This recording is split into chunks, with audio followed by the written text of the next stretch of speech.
Hello class, welcome to VC&D 1015 Digital Studio Basics.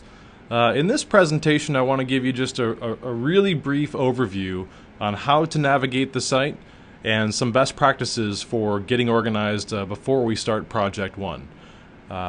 So by now I trust that you've had an opportunity to go into the lessons folder and review the course overview and the syllabus. If you have any questions about that, you can post in the discussion board.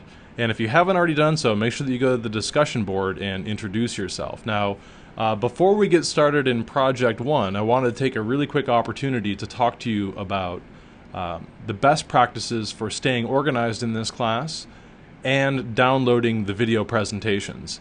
Now, many of you watching this video may have just clicked directly on the link and let the video load within the browser, but there's really a better way to manage this content. Now, I'm going to go into a previous demonstration just briefly, and I'm going to select one of these videos to play. Now, as I mentioned, we can just click directly on this link and we can wait for this video presentation to eventually load directly within the browser.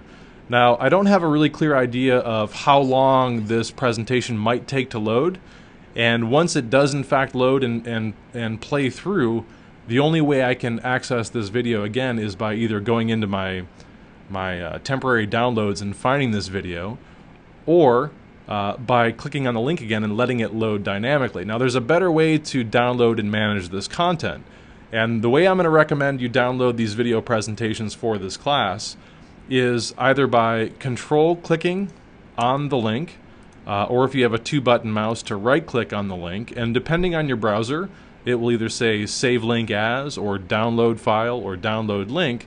And what I'm going to do is I'm going to save link as, and for the sake of the demonstration I'm going to let it download right to the desktop, and I'll hit save.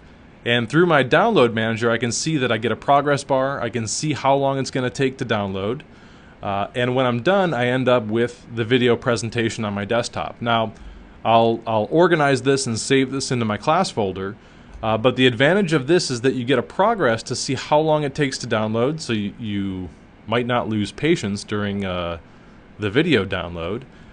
And then you have a copy of the file, the movie file, that you can go back to and reference as needed. And I'll suggest that you bundle this with the class folder. Now, before I get started on Project 1, which we'll do in the next presentation, I want to just take a minute to get organized for this class.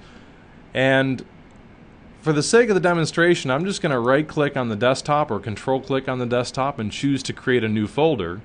And I'm going to create my class folder. So I'm going to start off by calling this VC&D 1015.